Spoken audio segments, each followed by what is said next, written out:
A'udzubillahi minasyaitonirrajim. Bismillahirrahmanirrahim. Assalamualaikum warahmatullahi taala wabarakatuh. Alhamdulillahi rabbil alamin. Wassalatu wassalamu ala al-habibil mustafa Sayyidina wa maulana Muhammadinil karim wa ala alihi wa itratihi wa ashabihi ajma'in.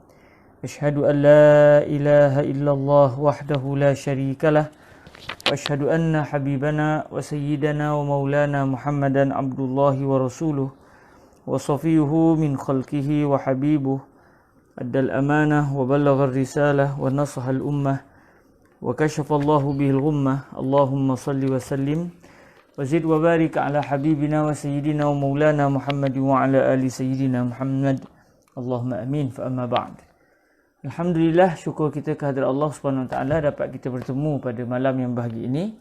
Dan saya mohon kemaafan sebab tadi baru sampai daripada Kedah sampai ke Kuala Kangsar. Dan baru saja siap-siap semua. Mohon maaflah, jubah pun tak sempat nak gosok, ambil t-shirt je hari ni. Dan saya terlewat juga hari ni, saya mohon kemaafan. Tadi kita ada beberapa pertemuan tadi menyebabkan saya tidak sempat untuk mengadakan kelas pada waktu yang sepatutnya.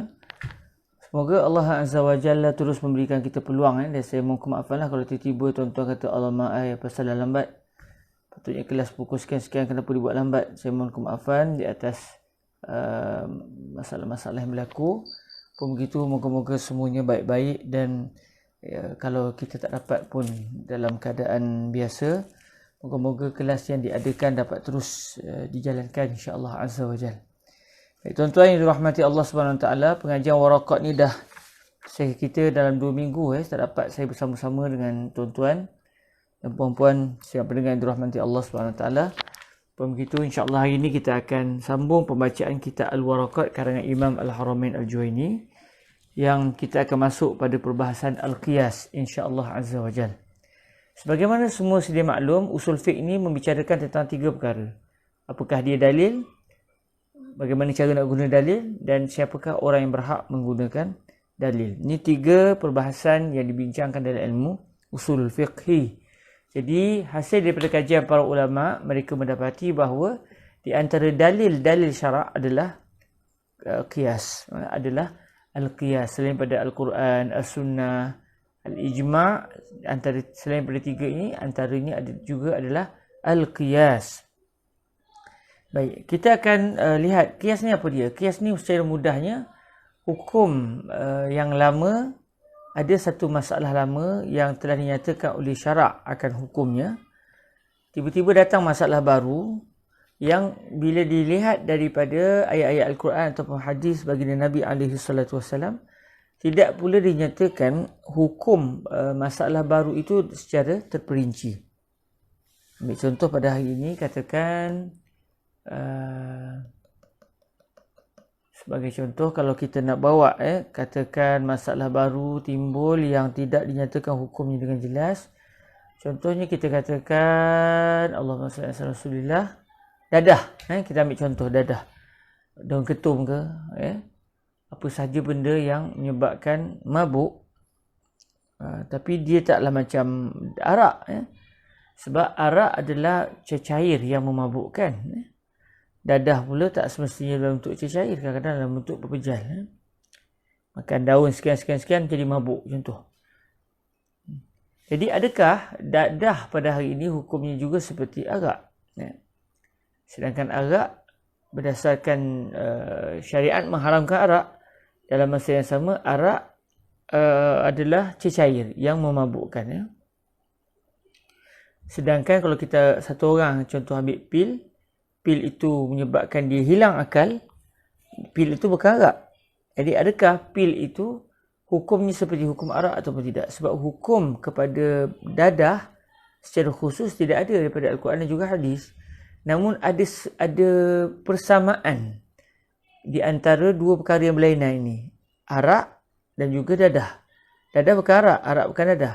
Tapi ada 2 persamaan di antara arak dan dadah, walaupun asalnya mereka tidak sama, tapi ada satu benda yang sama di antara arak dan dadah. Apa dia? Memabukkan, menghilangkan akal.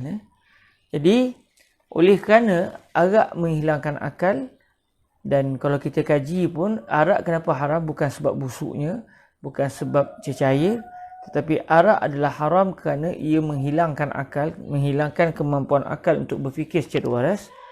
Maka apabila dadah juga menghilangkan akal seseorang, hisap gam contoh, menghilangkan kemampuan seseorang untuk berfikir secara waras, maka adakah dadah boleh dijadikan hukumnya seperti hukum arak? Di sinilah peranan al-qiyas, di sinilah peranan al-qiyas untuk meneliti adakah hukumnya sama ataupun tidak.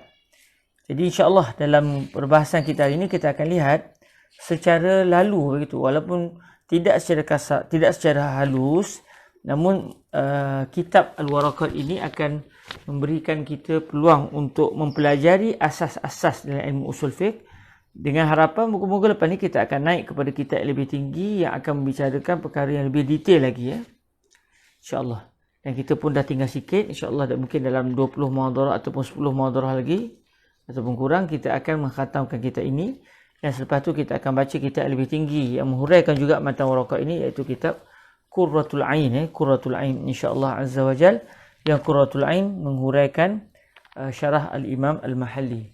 Dan alhamdulillah tuan-tuan, hasil daripada doa semua, saya dan juga biras saya Al-Fadhil Ustaz Luqman, kami telah pun berjaya menyiapkan kitab syarah al-Imam al-Mahalli 'ala al-Waraqat, yang mana kitab ini baru saja dicetak, baru saja dicetak walaupun telah pun siap sekitar setahun atau 2 tahun lepas. Saya tengok di bahagian belakang saya sebut tarikh akhir saya menyiapkan kitab ini. Okey. Kitab ini siap disalin daripada manuskrip pada 15 Jamadil Akhir 1440 Hijriyah, bersamaan 20 bulan 2 2019, bersamaan 20 bulan 2 2019. Ketika itu saya berkesempatan untuk menunaikan umrah, dan saya nyatakan di bahagian belakang kitab ini tentang tarikh saya telah menyiapkan semakan terhadap 7 manuskrip 7 manuskrip bagi kitab ini.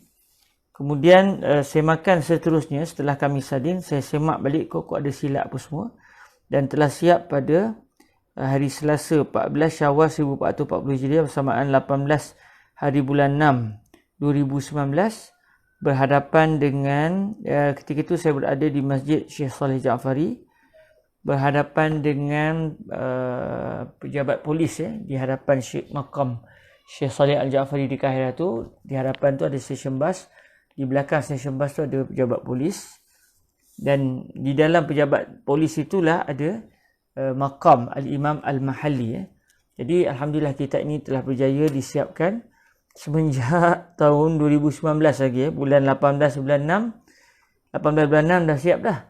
Tapi duk peram tak cetak-cetak. Alhamdulillah hari ini telah dicetak, dan inilah hasilnya, syukur pada Allah SWT. Dan kita menggunakan kitab berwarna mungkin untuk tetapan semua. Kitab kita menggunakan bantuan warna. Jadi promote kitab lah pula Saja saya nak maklumkan, kok ada yang teringin sebab kita dah belajar kitab matan waraqat. Dan saya nyatakan juga di bahagian bawah ni nota kakinya. Siapa nak tengok ada nota kaki. Nota kaki yang kesemua kitab ni tulis dalam bahasa Arab. Jadi matannya kita warnakan dengan warna merah. Kita tengok dia akan jadi terbalik sikit lah. Tuan-tuan tak nampak dengan jelas sebab dia di hadapan tuan-tuan nampak buku ni terbalik. Dia berwarna merah. Sebentar, mungkin kalau saya boleh tunjukkan.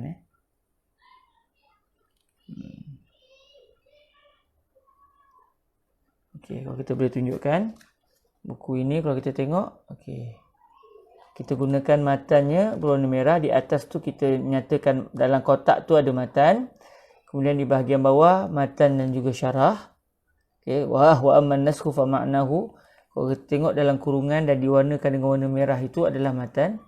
Sebab dalam manuskrip pun ditulis dengan warna merah untuk matan akan ditulis dengan warna merah. Dan warna hitam itu adalah kalam Al-Imam Al-Mahalli, syarah Imam Mahalli, dan di bawah ini adalah taklikan saya dan juga Al-Fadhil Ustaz Allahumma salli ala Rasulillah Al-Fadhil Ustaz Luqman, Fadhil Ustaz Luqman bira saya, dan alhamdulillah telah siap, dan kita menggunakan kertas yang paling bermutu lah yang dimiliki oleh syarikat cetak itu. Kertas dia berwarna kekuningan sedikit ya. Kita pilih kertas yang paling mahal sekali ya yang dimiliki oleh syarikat tersebut, supaya kitab ini menjadi satu kitab yang puas hati kita boleh baca dengan baik, dan moga-moga Allah Subhanahu Wa Taala merezekikan. Kitab yang akan kita baca selepas ni adalah syarah biiznillah kitab Qurratul Ain. Yang kitab ini akan, Qurratul Ain tu menghuraikan kitab syarah Al-Imam Al-Mahalli ya. Jadi moga-moga dengan kitab ini siapa yang ingin mendapatkannya boleh merujuk kepada pihak Ruwat Jawi ya, untuk kita cetak 1000 cetakan ni. Kita cetak banyak, kita cetak 1000 saja untuk peringkat awal. Kalau ada permintaan akan datang, kita akan cetak lagi insya-Allah. Dan insya-Allah saya juga dalam usaha untuk mentahqiq kitab Qurratul Ain yang akan dibaca. Dalam masa yang sama, Fadilatul Syekh Said bin Shaltut juga meminta saya untuk menyiapkan tahqiq ke atas kitab Ghayatul Ma'mul. Kalau ikut Fadilatul Syekh Said bin Shaltut, selepas selesai baca kitab Qurratul Ain, saya hendaklah membaca kepada para hadirin semua kitab Ghayatul Ma'mul. Yang mana Ghayatul Ma'mul ni huraiannya lebih dalam lagi terhadap matan Al-Waraqat, dan daripada kitab Ghayatul Ma'mul, kata Fadilatul Syekh Said bin Shaltut, seseorang itu boleh membaca selepasnya kitab Jam'ul Jawami', kitab besar dalam ilmu usulul fiqh. Baik, tuan-tuan puan-puan yang dirahmati Allah Subhanahu Wa Taala, kita balik kepada perbahasan kita, iaitu tentang isu qiyas ya. Jadi qiyas kalau kita tengok tadi adalah masalah baru yang tidak ada hukum daripada Al-Quran ataupun hadis menyatakan dengan jelas apakah hukum perbuatan baru yang baru timbul itu. Tapi ada satu perbuatan lama yang telah dinyatakan hukumnya. Walaupun perbuatan lama dan perbuatan baru itu berbeza. Contoh macam tadi, minum arak dan juga mengambil dadah secara suntikan contoh. Ataupun pil dadah yang dihisap contoh. Ataupun hidu bau gam sehingga mabuk. Jadi adakah hukum perkara-perkara baru ini seperti minum arak? Kerana ada persamaan di antara mereka, walaupun bukan persamaan dari semua sudut, tapi ada satu persamaan yang besar, iaitu kesemuanya menghilangkan akal, menyebabkan akal seseorang itu tidak dapat berfungsi dengan baik. Maka datanglah konsep Al-Qiyas, yang mana Al-Qiyas akan menjadikan masalah baru hukumnya seperti hukum masalah yang lama. Jadi kalau contoh macam contoh arak tadi, apabila arak haram kerana memabukkan, maka apabila dadah juga menyebabkan hilang akal, memabukkan juga istilahnya, walaupun dadah bukan arak, arak bukan dadah, namun disebabkan persamaan dari segi kemabukan itu, maka dadah juga dihukum sebagai satu perbuatan yang diharamkan. Mengambil dadah juga adalah diharamkan. Jadi insya-Allah kita akan melihat satu persatu perbahasan yang didatangkan di dalam kitab Al-Qiyas. Perbahasan qiyas yang didatangkan di dalam kitab Matan Al-Waraqat biiznillah azza wajal. Moga-moga Allah azza wajalla merezekikan kebaikan kepada kita dan berikan kefahaman kepada saya yang pertamanya, sebab perbahasan ini adalah perbahasan yang paling mencabar sekali dalam ilmu usul fiqh. Dan juga moga-moga tuan-tuan juga diberikan taufik oleh Allah untuk dapat memahaminya. Baik, bismillahirrahmanirrahim. Biisnadina al-muttasil ila sayyidina al-imam al-haramain al-Juwaini rahimahullahu azza wa jalla, wa nafa'ana Allahu bi'ulumihi wa ulumi masyayikhihi wa talamizatihi wa qurra'i waraqatihi wa sa'iri musannafatihi wa syurrahiha, Allahumma amin. Bisanadina ilaihi qala al-imam al-haramain al-Juwaini, wa amma al-qiyas fahuwa raddul far'i ila al-asli bi'illatin tajma'uhuma fil hukmi. Adapun qiyas, maknanya adapun salah satu dalil syarak iaitu al-qiyas, maka al-qiyas adalah raddul far'i, kita membalikkan al-far'u. Maksud al-far'u di sini isu baru ataupun perbuatan yang baru timbul yang tidak diketahui hukumnya secara jelas, kita mengembalikan al-far'u, iaitu cabang, iaitu perbuatan yang baru timbul tersebut kepada al-asl, kepada al-asl. Yang dimaksudkan al-asl di sini adalah perbuatan lama yang diketahui hukumnya. Maksud dia, perbuatan baru kita balikkan kepada perbuatan lama. Disebabkan apa? Disebabkan bi'illatin tajma'uhuma. Disebabkan ada illah, ada sebab yang menghimpunkan kedua-dua mereka. Menghimpunkan perkara baru dan perkara lama. Fil hukmi. Maksud dia raddul far'i fil hukmi. Jadi fil hukmi itu adalah bertakluk dengan kalimah raddu itu. Raddul far'i ilal asli. Taib, raddul far'i ilal asli fi maza fi al-hukmi. Boleh juga difahami bahawa fil hukmi itu bertakluk dengan tajma'uhuma. Tajma'uhuma fil hukmi. Yang mana illah telah menghimpunkan kedua-duanya pada hukum.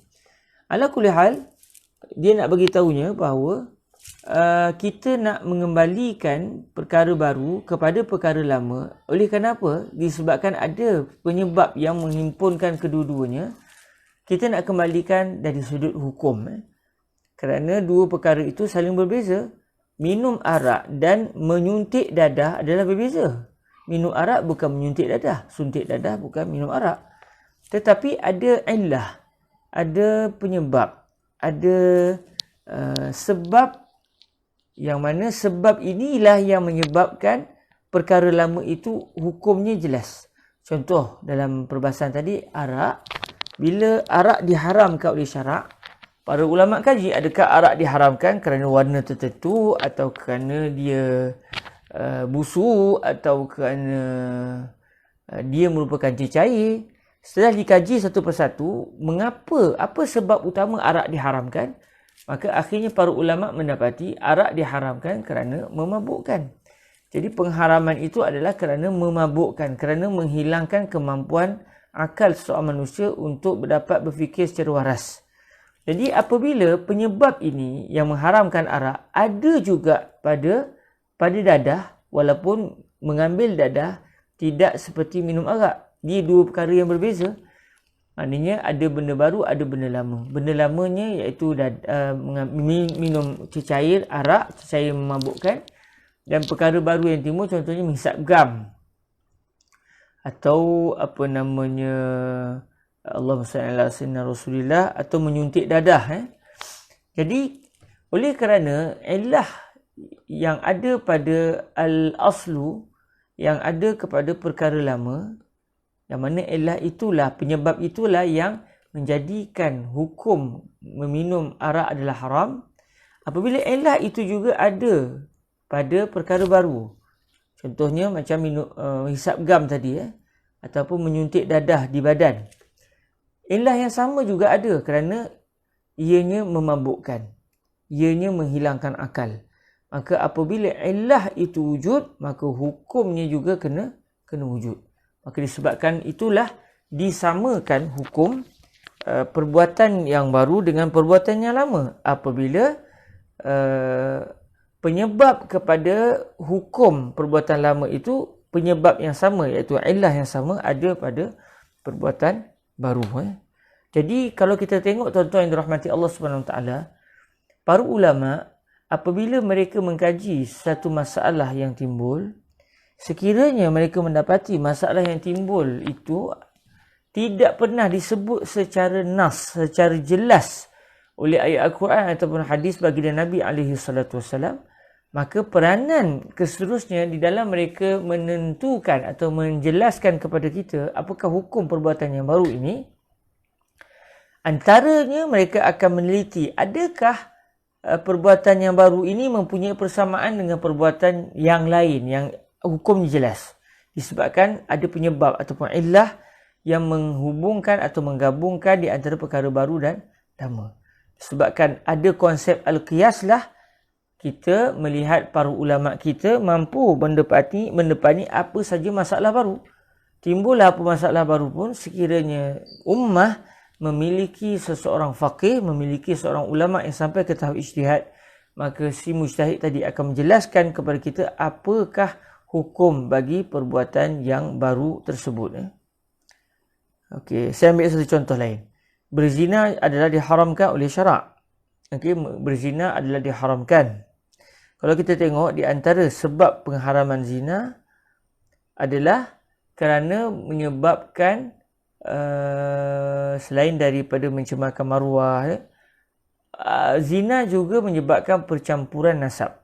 Menyebabkan percampuran nasab. Percampuran nasab. Sebab bila berlaku zina, anak yang lahir daripada zina, anak itu tidak akan dinisbahkan kepada si penzina lelaki, walaupun dinisbahkan kepada penzina perempuan sebagai ibunya. Namun tidak boleh kita menganggap penzina lelaki itu adalah ayah kepada anak yang lahir daripada zina tersebut. Jadi kalau kita tengok, zina diharamkan oleh syarak kerana berlaku kerosakan pada nasab. Budak itu dia tidak akan memiliki nasab. Okey, itu jelas pada zina. Timbul sebagai contoh isu jual sperma. Seseorang menjual sperma dia kepada sesiapa yang nak beli, yang mana contoh orang perempuan yang dia suami dia katakan spermanya sudah tidak mampu untuk disenyawakan dengan ovum si wanita tadi. Jadi akhirnya lelaki yang dia spermanya sihat jual air mani dia, bukanlah maksud dengan perzinaan, tetapi contoh secara makmal begitu. Siapa yang nak ambil sperma dia, sama ada secara jual atau secara percuma. Jadi contoh dibuat ada satu makmal mengizinkan mana-mana wanita yang nak ambil sperma lelaki tadi untuk disenyawakan dengan ovum si perempuan tadi, lalu akan dapat anak. Adakah perkara ini dibenarkan oleh syarak atau tidak? Tidak disebut dengan jelas hukum seseorang menyumbangkan spermanya kepada bukan isteri. Baik, kalau kita tengok para ulama akan kaji. Bila kaji, mereka mendapati bahawa penyebab kepada pengharaman zina turut berlaku kepada orang yang menderma sperma walaupun tanpa bayaran. Kerana apa? Kerana menyebabkan anak yang lahir dia tidak akan jelas siapa bapanya. Sedangkan syariat datang untuk menjaga keturunan. Maka dengan sebab itulah kalau kita lihat penjualan sperma ataupun pendermaan sperma seorang lelaki kepada mana-mana wanita, yang wanita itu bukan isterinya, adalah diharamkan oleh syarak. Mana dalilnya? Dalilnya adalah al-qiyas. Ini contoh bagaimana para ulama kita dibekalkan oleh Allah Azza wa Jalla prinsip qiyas ini, lalu timbullah apa perkara pun mereka akan dapat menjawab perbahasan itu secara syarak. Cuma bila suatu perkara itu disabitkan secara qiyas, kadang-kadang hukum perkara baru itu di sisi si mujtahid yang pertama adalah bagian-bagian. Namun bagi si mujtahid yang kedua, mungkin mereka mendapati dalil lain. Bukan qiyas, tapi mereka mungkin kembali kepada al-aslu fil asya'i al-ibahah contoh, atau mereka menggunakan konsep lain yang diiktibar oleh usulul fiqh. Lalu kadang-kadang kita mendapati seorang faqih dengan seorang faqih berbeza pendapat apabila perkara itu perkara yang baru timbul. Contohnya, perkara yang lama pun kadang-kadang boleh berlaku percanggahan pandangan. Namun bila berlaku perkara baru, biasanya akan berlaku juga percanggahan pandangan. Kenapa? Kadang-kadang si mujtahid mengeluarkan pendapatnya berdasarkan konsep qiyas. Namun mujtahid yang kedua pula mendapati bahawa qiyas itu baginya adalah salah. Lalu mereka menggunakan konsep yang lain. Jadi ini adalah penyebab mengapa kadang-kadang fuqaha kita berbeza pendapat. Okey, para hadirin yang dirahmati Allah Subhanahu Wa Taala, kita kembali pula kepada apa yang disebutkan oleh Al-Imam Al-Haramain yang seterusnya, iaitu dari segi pembahagian al-qiyas. Qala rahimahullahu azza wa jal, wa huwa yanqasimu ila salasati aqsam. Qiyasi illatin wa qiyasi dalalatin wa qiyasi syabah. Kata Imam Al-Haramain, wa huwa, iaitu wal qiyasu yanqasimu ila salasati aqsam. Qiyas terbahagi kepada tiga pecahan, tiga bahagian. Yang pertama, qiyasu illatin. Qiyas illah. Yang kedua, qiyas dilalah. Boleh juga dibaca dalalah. Dalalah ataupun dilalah. Boleh dibaca kedua-duanya sekali. Dan yang ketiga adalah qiyas syabah. Baik, apa pula setiap satu ni? Lalu kata Imam Al-Haramain Al-Juwaini, faqiyasul illati ma kanatil illatu fihi mujibatan. Maka qiyas illah. Kalau orang tanyalah, kita fa ini fa apa? Maka bila kita teliti, fa pada kenyataan Imam Al-Haramain, fa qiyasul illah. Huruf fa itu adalah dinamakan fa'ul fasihah. Fa yang bertanggungjawab untuk menjelaskan soalan yang mungkin ditanya. Sebab bila Imam Al-Haramain menyatakan qiyas terbahagi kepada tiga. Yang pertama qiyas illah, yang kedua qiyas dilalah, yang ketiga qiyas syabah. Jadi akhirnya kita yang dengar ucapan ini mula tanya, qiyas illah tu apa dia? Qiyas syabah ni apa dia? Qiyas dalalah ni apa dia? Tak fahamlah. Lalu apabila soalan ini akan timbul, walaupun tak ditanya secara jelas contoh, tapi mungkin boleh timbul, maka Imam Al-Haramain menjawab soalan yang mungkin timbul sebut. Lalu kata beliau, maka qiyas illah adalah sekian-sekian-sekian. Jadi dia akan, maksud dia apa? Imam Al-Haramain nak bagi tahu, sekiranya kamu ingin tahu, in aradta an ta'rif ma huwa al-muradu bi qiyasil illah ataupun ma huwa qiyasul illah, fa aqulu laka qiyasul illati ma kanatil illatu fihi mujibatan. Jadi huruf fa tu sebenarnya menjelaskan jawapan kepada soalan yang mungkin ditanya, ataupun soalan yang terbuku dalam minda kita. Jadi fa yang tugasnya adalah menjelaskan soalan yang mungkin ditanya. Fa itu dinamakan sebagai fa'ul fasihah. Ini sering disebut oleh guru kami Fadilatul Syekh Sayyid bin Shaltut Asy-Syafi'i sewaktu beliau membaca kitab-kitab turas. Beliau akan tanya, fa ni fa apa? Jadi bila kita dah biasa dengan soalan-soalan begini, akhirnya perkara itu alhamdulillah dapat melekat di dalam pemikiran kita.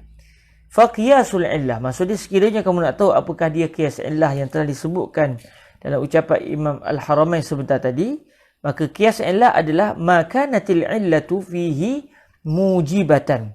Qiyas illah adalah sebarang qiyas, makanatil illah adalah sebarang qiyas yang illah yang ada dalam qiyas itu mewajibkan. Mujibatan. Maksudnya illah ni apa dia? Illah ni kita boleh kata penyebab kepada hukum bagi masalah lama itu wujud. Contoh arak. Arak kenapa haram? Sebab ia memabukkan. Dalam hadis Nabi SAW pernah bersabda, kullu muskirin khamrun wa kullu khamrin haramun. Semua benda yang memabukkan adalah arak dan semua arak adalah haram. Jadi daripada sabdaan Nabi ini, tahulah kita bahawa penyebab mengapa minuman yang namanya arak ini diharamkan syarak adalah kerana dia muskir, dia memabukkan. Bukan dia manis, bukan dia itu satu cecair, bukan dia haram disebabkan warna tertentu, bukan dia haram kerana baunya busuk contoh, bukan kerana itu, bukan kerana dia berbuih. Sebab kalaulah pengharaman arak disebabkan kerana dia merupakan air yang berbuih, maknanya teh tarik tak boleh lah. Teh tarik pun haram lah sebab buih. Tapi para ulama melihat kaji-kaji bukan sebabnya itu. Setelah dilihat daripada hadis, difikir secara akal, akhirnya para ulama menyatakan arak diharamkan kerana memabukkan. Jadi mabuk penyebab kepada pengharaman arak. Okey, illah kepada pengharaman arak adalah mabuk, memabukkan.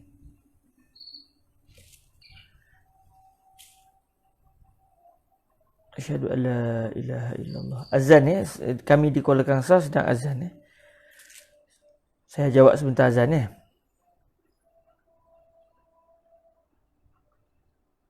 Asyhadu an la ilaha illallah.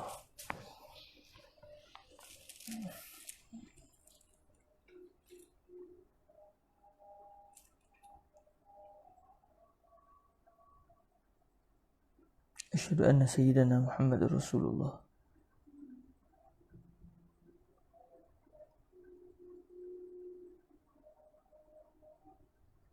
أشهد أن سيدنا محمد رسول الله.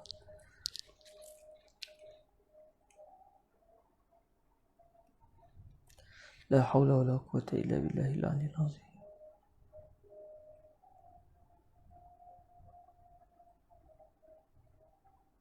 لا حول ولا قوة إلا بالله العلي العظيم.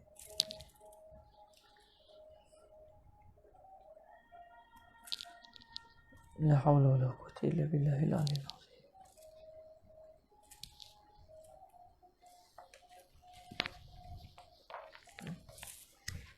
لا حول ولا قوة إلا بالله العلي العظيم.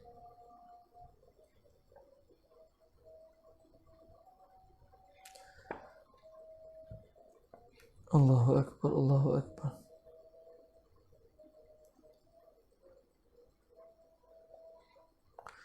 وأنا أشهد أن لا إله إلا الله وحده لا شريك له وأن سيدنا محمدا عبده ورسوله.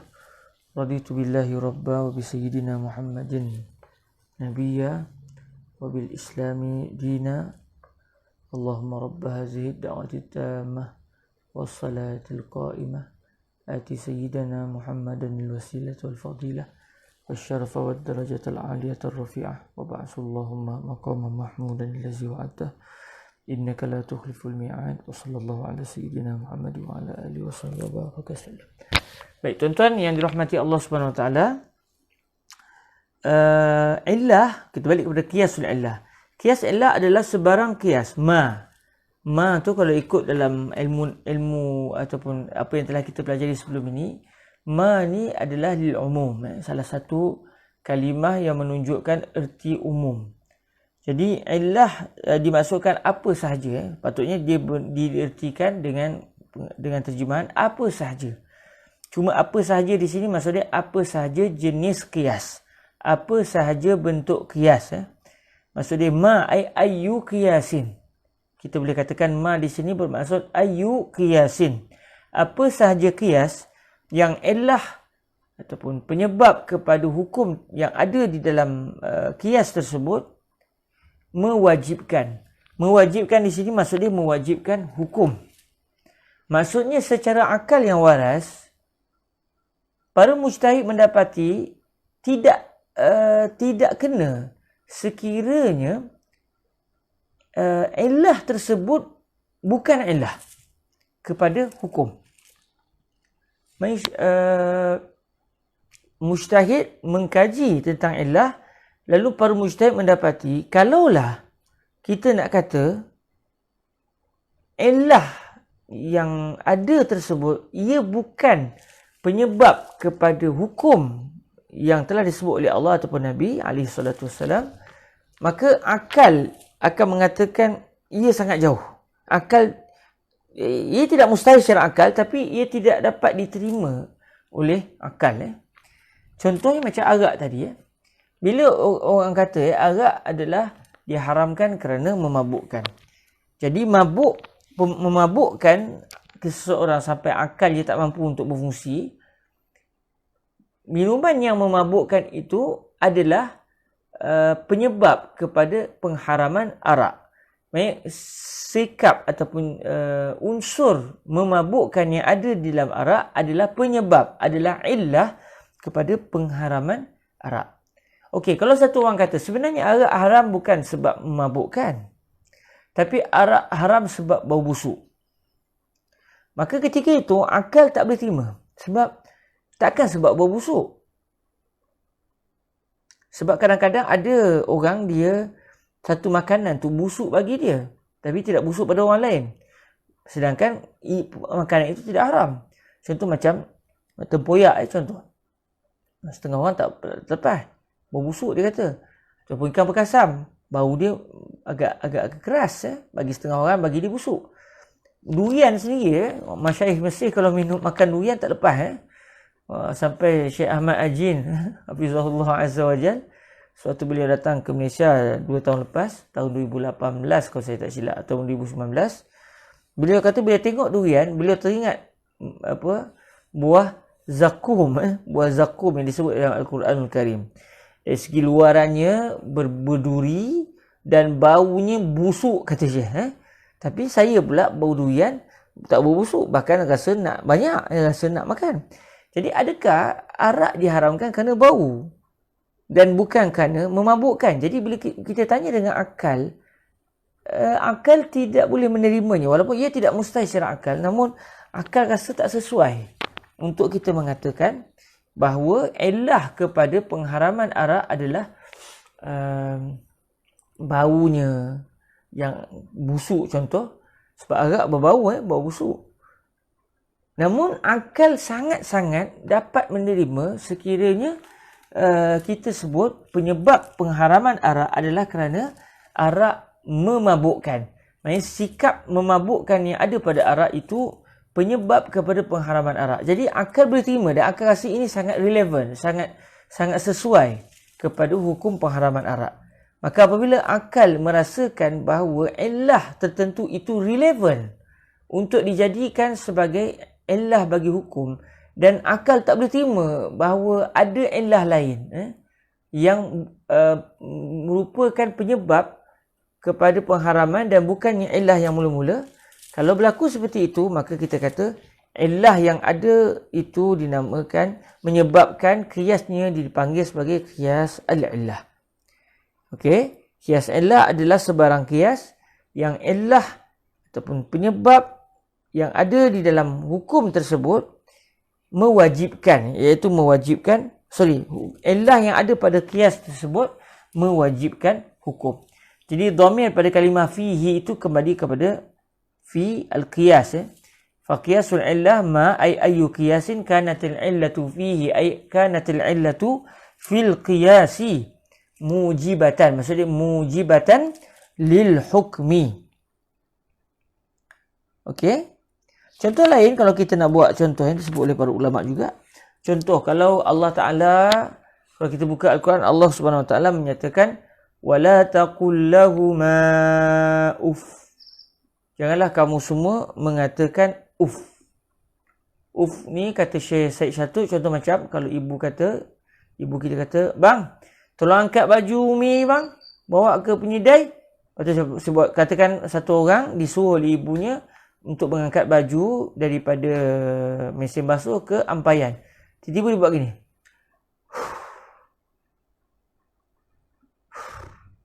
Nampak? Dia buat bunyi begitu. Jadi sebarang bunyi yang dihasilkan oleh seseorang, tanda dia protes, tanda dia rasa tertekan dengan arahan seorang ibu ataupun ayah, itu diharamkan oleh syarak. Baik, kenapa haram? Adakah bunyinya atau kerana ia suara atau apa? Jadi kalau ditanya kepada para fuqaha akan mengatakan sebab kepada Allah mengharamkan mengharamkan kita membuat bunyi suara, walaupun bunyi suara tu bukan merupakan kalimah pun. Kita bukan cakap contoh, alamak ni syekh saya je, itu dah bukan dah, itu dah jadi kalimah dah. Lagi melampau. Kalaulah kita tak cakap sebarang ucapan, hanya kita buat suara macam tu, wali azbillah, bukan kita lah, orang lain. Maka ketika itu perbuatan takfif, kita dia buat gitu ataupun lebih, diharamkan oleh syarak. Sebab apa? Maka akal akan menyatakan kerana ia menyakitkan hati kedua ibu bapa, menyakitkan hati kedua ibu bapa. Jadi boleh tak kalau kita sebut pada orang sebenarnya bukan itu sebabnya, sebabnya adalah kerana dia terangkum daripada dua kalimah, iaitu alif dan juga fa. Hanya tu Akal berterima tak? Akal tak diterima. Kerana akal menyatakan yang relevan adalah illah pengharaman takfif adalah kerana menyakitkan hati kedua ibu ayah. Jadi apabila akal menganggap sesuatu illah adalah satu-satunya penyebab, sebab yang relevan bagi suatu hukum, maka qiyas yang terhasil daripada illah tersebut dinamakan qiyasul illah. Contohnya, kalau tadi dalam ayat Quran jelas sebut wala taqul lahuma uff. Apabila Allah Azza wa Jal mengatakan tidak boleh seseorang mengucapkan kepada ibunya, tanda protes. Baik. Adakah seseorang yang memukul ibunya, wali'azubillah min zalik, adakah ianya haram ataupun tidak? Kalau kita kata haram, apa dalilnya? Adakah ada ayat Qurannya? Adakah ada hadisnya yang melarang kita pukul ibu dan ayah? Jadi kata para ulama, okey, kalau ada hadisnya tak kisahlah, maksudnya adalah hadisnya. Kalau ada ayat Qurannya yang jelas, maka selesailah. Okey, katakan tidak ada dalil daripada Al-Quran dan juga hadis yang menyatakan bahawa hukum memukul ayah dan ataupun ibu adalah haram. Katakan tak ada. Jadi apa pula pandangan para ulama berdasarkan qiyas? Kata para ulama, okey, memukul ibu, wali'azubillah min zalik, ataupun memukul ayah, wali'azubillah min zalik, dengan seseorang yang membuat tanda protes secara suara begitu, tidak sama. Sebab pukulan dia menunjukkan satu hentakan di antara dua jisim. Sedangkan takfif, kita buat itu tidak menyebabkan hentakan di antara dua objek. Jadi dia berbeza. Namun, illah yang ada pada takfif, iaitu menyakitkan hati ibu ayah, turut ada pada memukul kedua ibu bapa. Maka apabila illah yang sama ada pada takfif, ada pada memukul ibu bapa, dalam masa yang sama, akal tidak boleh terima bahawa hukum yang lama, iaitu memukul, mengucapkan bukan mukul, mukul tu kita nak jadikan sebagai benda baru. Benda lamanya iaitu takfif. Takfif, iaitu mengucapkan ataupun contoh.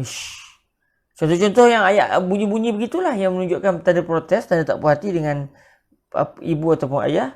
Maka apabila akal tidak boleh menerima bahawa ada illah lain selain daripada takfif, akal menerima bahawa menyakiti hati ibu ayah adalah sebab kepada pengharaman seseorang itu mengeluarkan bunyi suara yang menunjukkan tanda protes. Apabila akal sudah mengiktibar itulah illahnya, maka sebarang qiyas yang berlaku selepas itu, kita pun kata okey, kalau begitu orang yang pukul mak ayah itu juga diharamkan kerana berlaku izaul walidain. Ataupun wali'azubillah, satu orang yang dia bunuh ibu ayah dia, wali'azubillah min zalik, ia juga diharamkan. Selain daripada pengharaman itu adalah kerana berlaku pembunuhan jiwa, antara lain juga adalah berdasarkan qiyas, iaitu berlaku iza al-walidain, berlaku hati dan ibu ayah pecah dan orang kata apa, hancur disebabkan perbuatan yang menyakitkan hati mereka berdua. Jadi qiyas yang terhasil daripada satu illah yang sudah dianggap sangat relevan kepada hukum perbuatan yang lama, qiyas yang terhasil dinamakan qiyasu al-illah, dinamakan sebagai qiyas al-illah. Baik, tuan-tuan perempuan yang dirahmati Allah Subhanahu Wa Taala, itu adalah qiyas al-illah. Okey, kita pergi pula pada qiyasul dalalah. Maknanya bila qiyasul illah, akal menerima bahawa illah yang dinyatakan oleh seseorang fuqaha itulah illah yang relevan untuk hukum tersebut. Bukannya ada illah yang lain. Ataupun bukan illah tersebut mungkin bukan illah. Jadi apabila akal mengatakan inilah illah kepada pengharaman sesuatu perbuatan, maka sebarang qiyas yang terhasil selepas itu dinamakan sebagai qiyasu al-illah. Suka saya sebutkan bahawa kadang-kadang suatu hukum itu yang baru timbul dan tidak ada dalil syarak yang jelas mengatakan hukum kepada perbuatan yang baru itu, apabila kita menggunakan konsep qiyas, kadang-kadang ada dua illah yang kedua-duanya juga adalah relevan. Contoh, jadi tak semestinya setiap satu hukum bagi perbuatan yang baru yang kita kiaskan kepada perbuatan yang lama, tak semestinya ilahnya mesti hanya satu. Mungkin ada dua ilah yang kedua-duanya relevan. Yang penting apabila satu ilah itu dianggap sebagai ilah yang relevan, baik, akal tidak boleh menerima bahawa ilah itu bukan ilah. Ilah yang kita nyatakan itu sebenarnya bukan ilah. Akal tak boleh terima perkara itu. Maksudnya akal tidak menganggap ia satu perkara yang relevan untuk kita mengatakan illah yang dinyatakan oleh si faqih ini sebenarnya bukan illah. Akal tak boleh anggap benda itu relevan. Maka sebarang illah yang terhasil selepas itu dinamakan qiyas al-illah. Maka natil illatu fihi mujibatan. Maksudnya mujibatan lil hukmi. Sebarang qiyas yang illah yang ada di dalam qiyas tersebut adalah mewajibkan hukum. Itu qiyas al-illah. Satu lagi dinamakan sebagai qiyasud dalalah. Qiyasud dalalah ini kesimpulannya mudahnya, seseorang fuqaha menyatakan bahawa inilah illah kepada hukum yang lama. Maksudnya syariat menyatakan hukum bagi perbuatan yang tertentu, hukumnya adalah bagian-bagian. Kalau tak disebutkan apakah illah bagi perbuatan tersebut, kalau fuqaha kaji dan jumpa, lalu seorang faqih mengatakan illah kepada pengharaman ini contohnya disebabkan perkara ini. Pun begitu, dia rasa inilah pandangan saya. Mungkin sebenarnya bukan kerana illah ni, tapi kerana illah yang lain. Tapi saya merasakan inilah illahnya. Seseorang faqih itu dia tidak dapat menyatakan inilah illah yang memang satu-satunya. Ataupun inilah illah yang menjadi penyebab kepada hukum bagi perbuatan yang lama tersebut. Kalau begitu dinamakan qiyas illah. Tapi dalam qiyasud dalalah, si mujtahid tadi dia mengeluarkan pandangannya bahawa pengharaman hukum tertentu ataupun kebenaran melakukan satu perbuatan tertentu disebabkan kerana illah ini, disebabkan kerana penyebab ini. Lalu kita tanya dia, kamu memang pasti tak ada illah yang lain?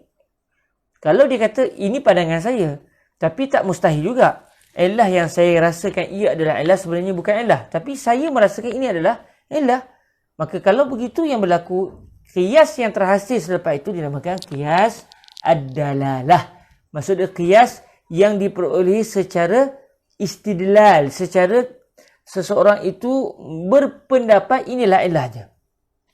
Tapi kalau tadi mujibah,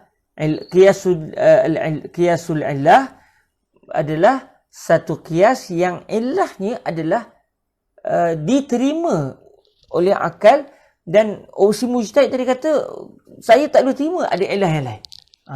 Begitu. Jadi kalau begitu keadaan dinamakan sebagai qiyas al-illah. Qiyas dalalah ataupun dilalah ni pula adalah sekadar satu qiyas yang illahnya dipegang oleh seorang mujtahid dan berkemungkinan itu bukan illahnya, tapi bagi dia itulah illahnya. Contohnya apa? Contohnya macam kalau kita tengok Nabi SAW mengharamkan seseorang menjual 1 gram 1 kg beras dengan ditukar ataupun dijual 1 kilo beras itu ditukar pula dengan 2 kilo beras yang lain. Maksud dia contoh macam kita ada beras Malaysia, kita teringin sangat beras basmati, pergi ke kedai beras basmati habis. Kita pun tulislah di Facebook, alah sedihnya teringin nak buat nasi, nasi Arab guna beras basmati, tiba-tiba beras basmati habis. Kita pun sedih. Kita pun tulis kat Facebook. Akhirnya kawan kita kata, lah, ya ke? Teringin nak makan beras basmati ke? Saya kat rumah saya ada beras basmati. Saya ada 3-4 kilo. Kamu nak guna berapa? Dia kata, oh, saya kat rumah saya kebetulannya ada beras wangi daripada Siam. Tapi saya tak nak masak pakai beras wangi. Saya nak masak pakai beras basmati. So, kita tukarlah, senang. Kamu nak beras Siam wangi. Lalu kawan yang punya beras basmati kata, saya teringin beras wangi. Dah lama tak makan beras Siam yang wangi tu. Okey, kata dia beginilah mudahnya, kita tukarlah. Tak payahlah saya bayar pakai duit, kita tukar. Saya bagi kamu beras Siam, kamu pula bagi saya beras basmati. Akhirnya setuju. Orang tu kata, okey, beginilah. Yang punya beras basmati tu kata, beginilah. Kalau dari segi harga pun, beras basmati lagi mahal daripada beras Siam, beras wangi. macam mana kalau bila saya bagi kamu 1 kg beras basmati, kamu bagi pula kepada saya 2 kg beras wangi, beras siam. Setuju? Ditanya kita. Kalau orang tu kata, ya saya setuju. Maka akhirnya dia pun tukar. Nah, ambil 1 kilo beras basmati, ambil. Kawan yang punya beras wangi ni pula, ambil lah 2 kilo beras siam. Dan dia pun ambil lah beras basmati, 1 kilo beras basmati daripada kawan dia.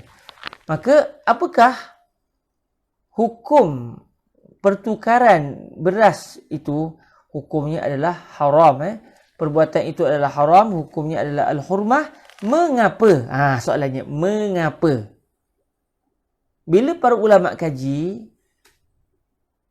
di sisi Al-Imam Asy-Syafi'i radhiyallahu ta'ala anhu, pengharaman itu adalah kerana ianya merupakan makanan. Baik Imam Syafi'i fikir, buat apa ya haram beras ditukar dengan beras ataupun gandum ditukar dengan gandum, tetapi ada berlebih. Kalau sekadar tukar tapi tak berlebih, tak ada masalah. 1 kilo beras beras basmati ditukar dengan 1 kilo beras wangi. Haram ke? Tak haram. Habis kenapa yang haram? Bila jadi haram? Haram kalau ada lebihan. Ini saya bukan nak baca kitab fiqh ni. Saya hanya mendatangkan contoh supaya kita faham apakah dia qiyas ad-dalalah. Lalu bila kita tanya Imam Syafi'i, apa sebab Allah Ta'ala mengharamkan 1 kilo beras basmati ditukar dengan 2 kilo beras wangi? Maksudnya tidak ditukar, dua-dua barang itu tidak sama dari segi berat dia.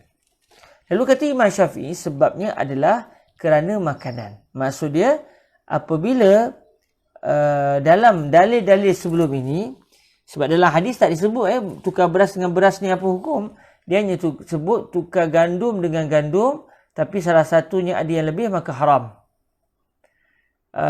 Tukar barli dengan barli. Contoh 1 kilo barli ditukar dengan 2 kilo barli. 1 kilo barli yang bermutu ditukar dengan 2 kilo barli yang tidak bermutu. Jadi dalam hadis tersebut, ianya adalah diharamkan. Jadi bila tanya kepada Imam Asy-Syafi'i radhiyallahu ta'ala anhu, Imam Syafi'i kata, bagi saya pengharaman itu kerana barli adalah makanan, ataupun yang disebut dalam hadis juga adalah gandum. Gandum adalah makanan. Cuma dalam hadis tak disebut beras.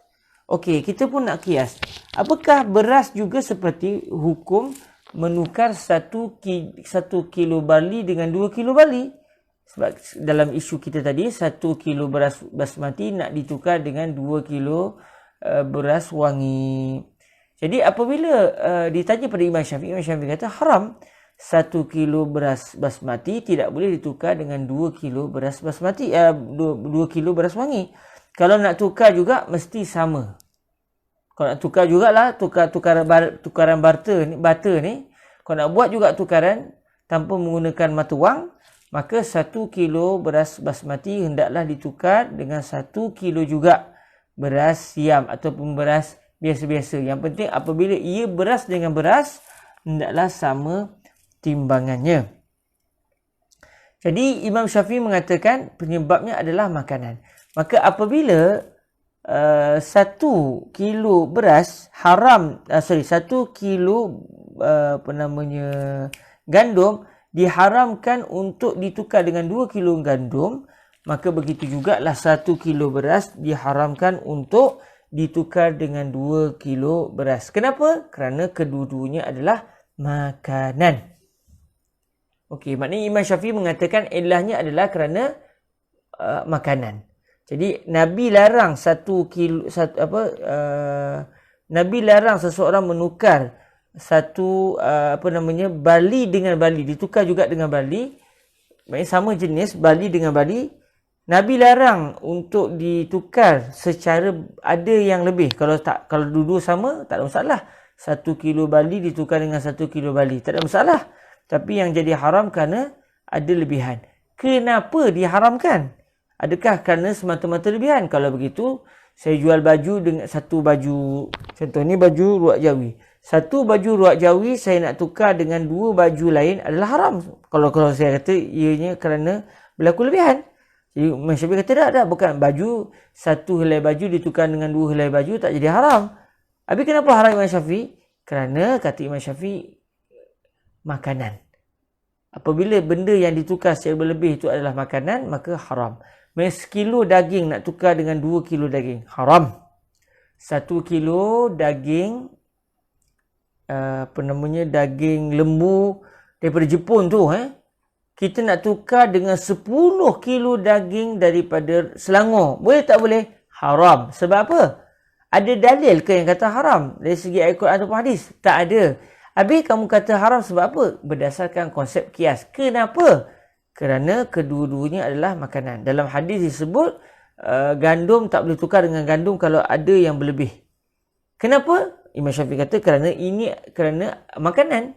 Jadi apabila timbul masalah baru, daging ditukar dengan daging, cuma berlaku perbezaan dari segi kuantiti antara daging dengan daging yang satu lagi, maka Imam Syafi'i akan kata haram. Sebab apa? Kerana kedua-duanya adalah makanan. Baik, adakah makanan tu sendiri kuat? Memang akal tak boleh terima ke kalau ilahnya bukan makanan? Akal kata, boleh je terima kalau sebenarnya ilahnya bukan makanan. Jadi apabila akal tidaklah sampai tahap mewajibkan kita untuk menerima bahawa ilah bagi sesuatu hukum adalah bagian-bagian, kalau akal tak sampai ke tahap itu, qiyas yang terhasil itu dinamakan adalah qiyas ad-dilalah. Jadi dalam contoh riba tadi, Imam Syafi'i kata pengharamannya adalah kerana makanan. Jadi 1 kilo besi nak ditukar dengan 2 kilo besi tidak haram dalam mazhab Imam Syafi'i. Sebab besi bukan makanan. Tanya pada mazhab Imam Abu Hanifah An-Nu'man. Imam Abu Hanifah An-Nu'man mengatakan pengharaman yang disebut dalam hadis, gandum tidak boleh ditukar dengan gandum yang lain kalau berlaku perbezaan dari segi kuantiti. Bila tanya pada Imam Abu Hanifah, kenapa? Kata Imam Abu Hanifah, kerana besi termasuk kerana gandum dengan gandum ni, gandum yang ditukar daripada gandum ditukar kepada gandum tu sendiri adalah satu yang ditimbang. Jadi pengharamannya kerana ini adalah benda-benda yang ditimbang. Ditimbang. Jadi di sisi Imam Abu Hanifah, kalaulah besi dijual secara timbang, maknanya contoh macam di Mesir, di Mesir kalau kita nak beli periuk, harga periuk itu berdasarkan timbangan. Makin berat periuk tu makin mahal lah harga dia. Jadi katakan satu orang dia nak tukar 1 kilo periuk dengan 1 kilo kuali, boleh atau tidak? Tanya mazhab Imam Abu Hanifah. Imam Abu Hanifah kata boleh. Okey, 1 kilo periuk nak ditukar secara sistem barter dengan 2 kilo kuali, boleh atau tidak? Tanya mazhab Imam Abu Hanifah. Imam Abu Hanifah kata haram kerana berlaku riba. Kenapa riba pula? Imam Abu Hanifah kata kerana sebagaimana gandum ditimbang, maka besi juga ditimbang. Kalau berlaku jualan antara tukar besi dengan besi, ditimbang. Apabila kedua-duanya adalah timbangan, dan Imam Abu Hanifah mengatakan sebab pengharaman gandum tak boleh berlebih ditukar dengan gandum adalah kerana gandum ditimbang, maka semua benda yang bertimbang tidak boleh ada perbezaan dari sudut kuantiti. Kerana kalau berlaku perbezaan, maka berlakulah riba. Cuma adakah itu ilah yang akal mengatakan tak mungkin ada ilah lain? Tak. Akal kata okey je kalau ilahnya bukan dengan sebab timbang, tapi kerana makanan. Atau bukan sebab kerana ia makanan, tetapi kerana ia makanan yang merupakan makanan ruji. Sebab dalam hadis disebut ada gandum dengan gandum, bali dengan bali. Syair tu banyak orang terjemah dengan tepung, syair. Tapi syair bukan tepung, syair adalah syair bukan gandum, syair adalah barli. Baik. Jadi ada para ulama dia tak setuju bahawa sebab pengharaman jualan barli yang ditukar secara ada yang lebih dengan antara pihak penjual dan pembeli, salah seorangnya dia dapat secara lebih, pengharamannya ada ulama tak setuju kerana ia makanan semata-mata. Bahkan sebab maksudnya ilah kepada pengharaman ini adalah kerana dia makanan ruji. Jadi daging bukan makanan ruji. Jadi kalau di sisi mazhab Imam Malik pula, 1 kilo daging contohnya, kalau ikut berdasarkan semata-mata konsep kias, saya tidak mendalami mazhab Imam Malik, tapi kalau ikut berdasarkan konsep kias, mazhab Malik kata yang ni, saya tak tahu, maafkan saya.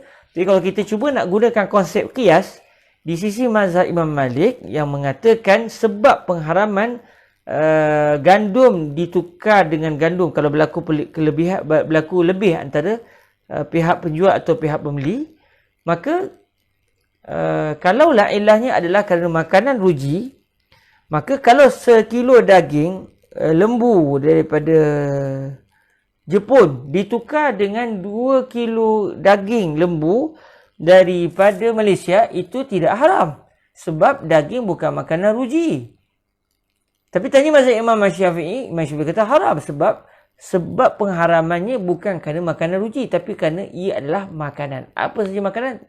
Kalau ditukar secara berlebihan, ada yang lebih, maka ianya adalah diharamkan. Jadi kalau kita tengok, setiap orang mendakwa inilah ilahnya. Tapi tak mustahil ilahnya adalah benda lain. Maka kalau begini suasananya, qiyas yang terhasil selepas itu tidak dinamakan sebagai qiyas al-illah. Sebaliknya dinamakan sebagai qiyas ad-dalalah ataupun ad-dilalah. Okay, tuan-tuan, perempuan yang dirahmati Allah, selesai kita membicarakan tentang qiyas al-illah dan juga qiyasud dalalah, berbaki satu lagi iaitu qiyasus syabah. Okey, qiyas syabah pula apa? Kata Imam Al-Haramain, dan insya-Allah habis qiyas syabah kita tutup majlis kita. Kata Imam Al-Haramain Al-Juwaini, wa qiyasus syabahi huwa al-far'ul mutaraddidu baina aslain fayulhaqu bi aktsarihima syabahan. Qiyasus syabah pula adalah al-far'u, satu masalah baru yang tidak ada hukum daripada Al-Quran ataupun hadis yang menyatakan dengan jelas hukum masalah baru ni. Jadi dia satu masalah yang ayat Al-Quran ataupun hadis tak cerita tentang hukumnya. Cuma akhirnya kita pun nak guna konsep qiyas. Bila kita nak guna konsep qiyas, seorang mujtahid katakan dia nak guna konsep qiyas, lalu dia telah mendapati bahawa benda baru ni yang hukumnya tidak diketahui, ada persamaan dengan 2 masalah yang dijelaskan hukumnya. Ada 2 masalah lama yang telah dijelaskan hukumnya. Namun 2 masalah lama tersebut saling berbeza dari segi hukum. Contohnya, disebut dalam kitab-kitab, contoh yang disebut dalam qiyas syabah ni, katakan Allahumma salli ala sayyidina Nabi alaihi salatu wassalam. Hamba yang dibunuh. Zaman dulu ada orang merdeka, ada orang hamba. Seorang hamba yang dibunuh, orang yang membunuh hamba tersebut tidak akan dijatuhkan hukum membunuh. Tetapi yang membunuh hendaklah membayar pampasan kepada pemilik si hamba tersebut. Zaman dulu ada hamba, ada tuan. Jadi katakan kita berada pada zaman perhambaan satu ketika dahulu. Kemudian katakan saya memiliki seorang hamba yang bernama, katakan William. Contoh, saya ada hamba lelaki bernama William, saya suruh dia buat macam-macam, dia buat dengan, jadi dia milik saya. Zaman tu hamba boleh dijual beli. Katakan saya adalah tuan kepada William. Lepas tu saya tengok William ni dia ada satu kelebihan, iaitu dia pandai tahqiq makhtutat. Contoh dia pandai membaca kitab-kitab lama dan dia pandai menghasilkan karya. Itu kelebihan dia. Selain daripada saya suruh dia pergi kedai, dia pergi kedai. Saya suruh dia urut badan, saya dia urut. Saya suruh dia gosok baju, dia gosok baju. Saya suruh dia bersihkan halaman rumah, dia bersihkan. Tapi saya dapati dia ni ada satu kelebihan, iaitu dia pandai membuat buku. Dia pandai menghasilkan karya ilmiah, contoh. Lalu saya sebagai pemilik si William ni, saya boleh jual dia lepas tu dengan harga yang tinggi, sebab dia mempunyai satu kelebihan yang tak ada pada hamba-hamba yang lain. Okey. Takdir Allah Ta'ala, saya ada musuh.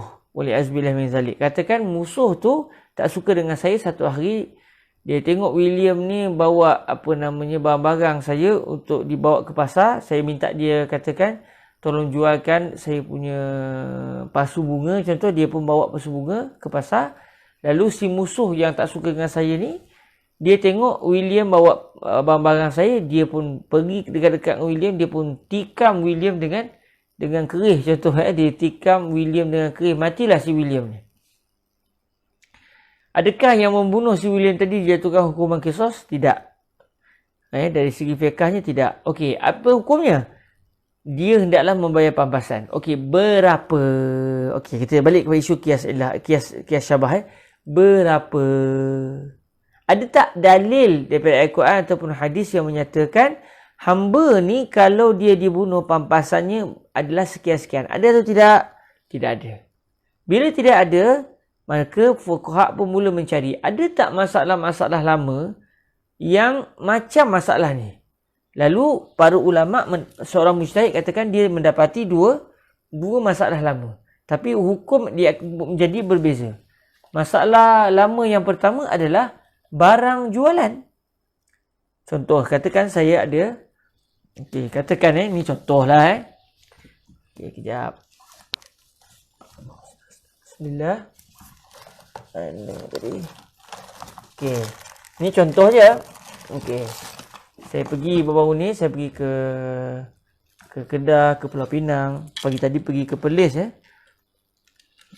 Jadi, masa saya pergi ke Penang baru ni, saya dapat hadiah ni. Saya dapat hadiah keris. Keris yang dibuat berdasarkan ukiran Taming Sari. Yang dikatakan sekarang ni berada di pada Sultan Perak. Ini bukan keris Taming Sari, tapi dia buat macam keris Taming Sari. Dan hulu dia pun seperti keris Taming Sari. Tapi kalau Taming Sari betul-betul memang ada batu-batu permata je lah. Tapi yang ni bukan batu permata. Ni di kayu yang diukir, kemudian diwarnakan kayu tu. Dicat jadi macam seakan-akan dia ni adalah ada batu-batu permata. Okey, ni contoh. Ni keris.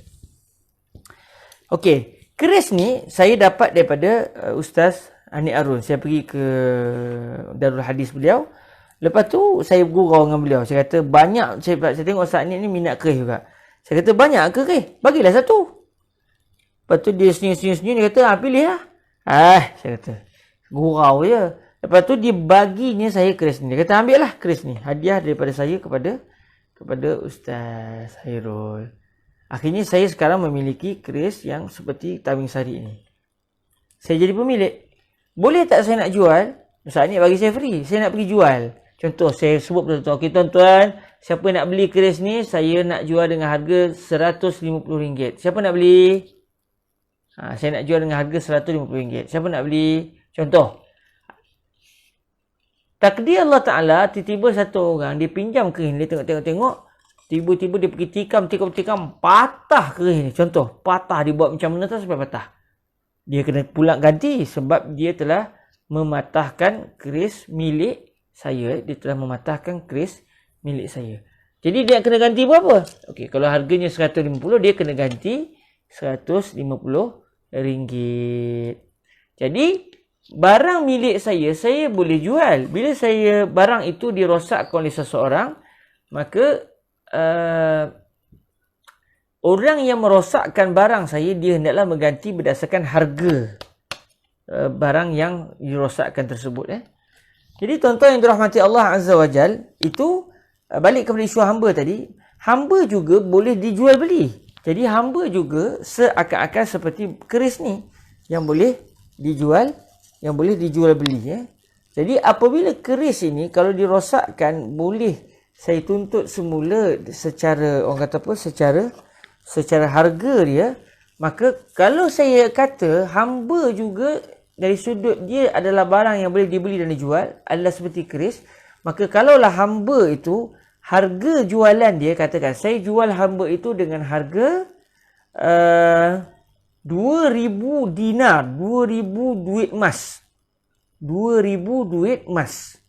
Itu harga pasaran dia, katakan. Maka apabila si William tadi, balik cerita kita tadi, dibunuh, sama ada saya sengaja ataupun saya tak sengaja, makanya saya, kalaulah saya kata hamba seperti barang jualan, maka orang tadi hendaklah membayar kepada saya 2,000 dinar, 2,000 duit emas, kerana dia telah merosakkan hamba milik saya. Itu kalau kita kiaskan hamba kepada barang jualan macam keris ni. Tapi dalam masa yang sama hamba juga adalah orang. Okey, hamba juga selain daripada dia barang jualan, dia juga adalah orang.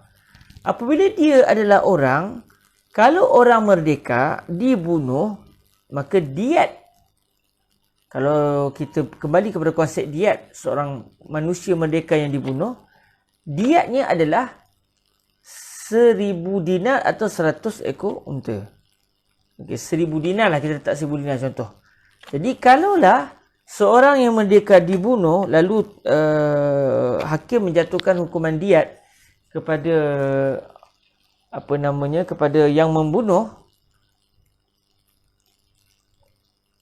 Jadi kalau saya kiaskan hamba William tadi, si William yang kena bunuh tadi, saya kiaskan kepada seorang lelaki merdeka yang dibunuh, maka saya akan mengatakan diat si William ataupun pampasan yang mesti dibayar oleh pembunuh William, si hamba saya tadi, si pembunuh tadi hendaklah memberikan kepada saya 1,000 dinar. Itu kalau saya kiaskan hamba kepada manusia yang merdeka. Jadi si mujtahid tadi dia sudah mendapati ada dua masalah lama yang kedua-duanya boleh untuk dijadikan al-aslu kepada masalah baru. Cuma hukum akan beza. Jadi si mujtahid tadi dia mutaraddid. Dia jadi yang ni ke yang ni ya. Sebab kalau dia kata saya pilih kias hamba tadi, saya kiaskan dia kepada barang jualan, maka apabila si hamba itu harganya 2,000 dinar, maka pembunuh kena bayar 2,000 dinar. Tapi kalaulah si mujtahid tadi kata, kalau saya kiaskan pula lelaki hamba yang dibunuh tadi, saya kiaskan kepada lelaki merdeka yang telah dibunuh, maka tak perlu bayar sampai 200 dinar, tapi cukup dengan bayar 200 dinar pula. 2,000 dinar, tapi cukup dengan bayar 1,000 dinar.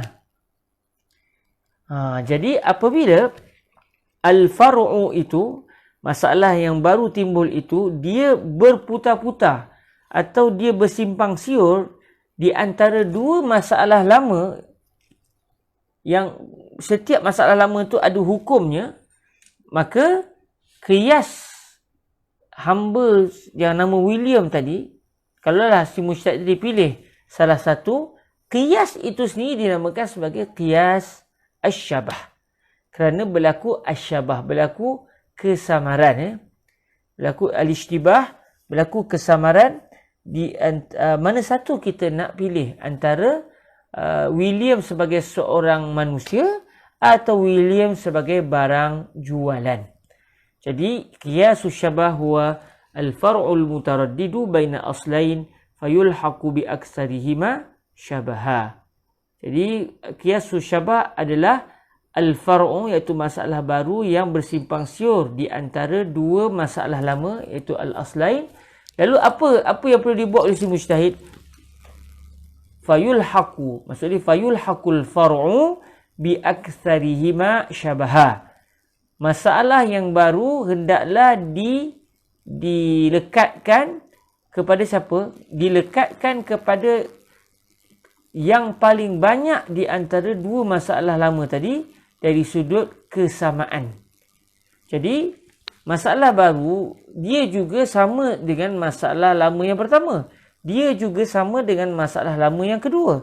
Tapi antara masalah lama yang pertama dengan masalah lama yang kedua, contoh macam cerita William tadi, dari sudut kemanusiaan atau barang jualan, para ulama mendapati, sebagian ulama lah, mendapati bahawa William sebagai hamba, dia sangat hampir lebih banyak persamaan dengan barang yang dijual. Kerana dia boleh dijual, dia boleh dibeli, dia boleh dihadiahkan.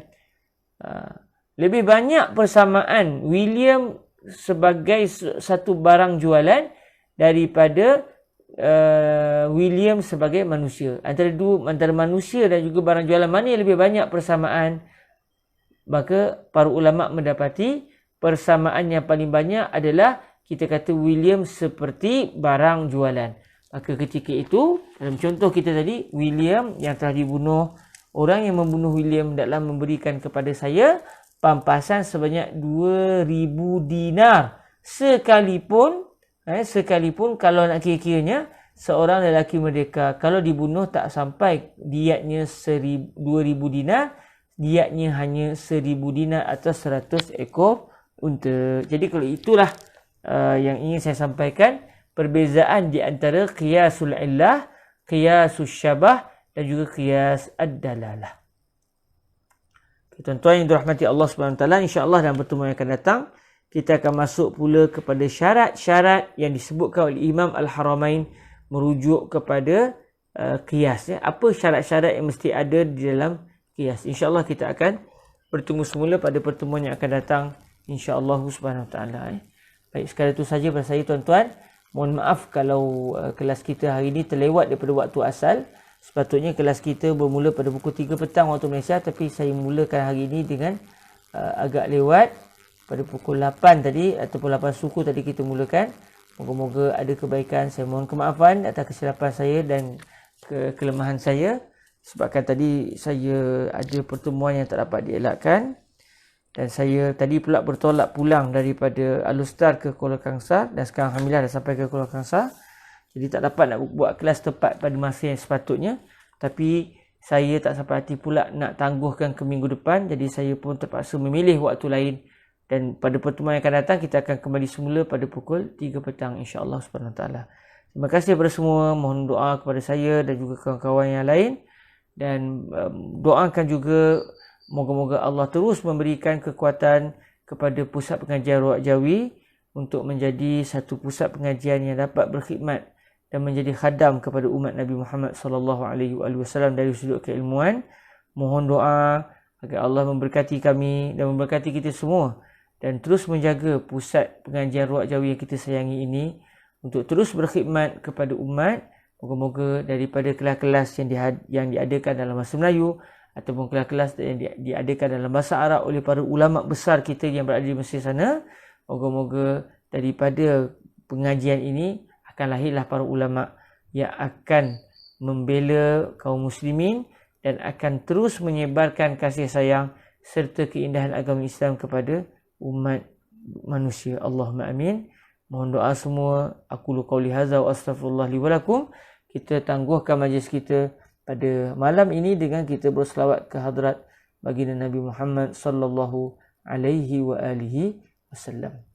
Allahumma salli afdala salatin ala as'adi makhluqatika sayyidina Muhammadin wa ala alihi wa sahbihi wa sallim adada ma'lumatika wa midada kalimatika kullama ذكرك الذاكرون وغفل عن ذكره الغافلون اللهم صل أفضل صلاة على أسعد مخلوقاتك سيدنا محمد وعلى آله وصحبه وسلم عدد معلوماتك ومداد كلماتك كلما ذكرك الذاكرون وغفل عن ذكره الغافلون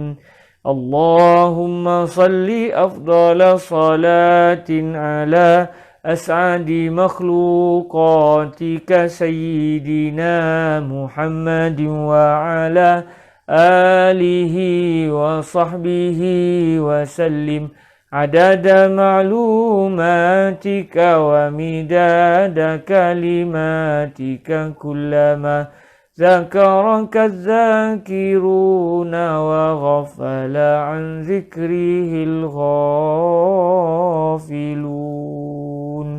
سبحانك اللهم وبحمدك أشهد أن لا إله إلا أنت أستغفرك وأتوب إليك بسم الله الرحمن الرحيم والعصر إن الإنسان لفي خسر إلا الذين آمنوا وعملوا الصالحات وتواصوا بالحق وتواصوا بالصبر. Jazakumullahu khaira. Terima kasih semua. Aqulu qawli hadza wa astaghfirullah li wa lakum. Assalamualaikum warahmatullahi wabarakatuh.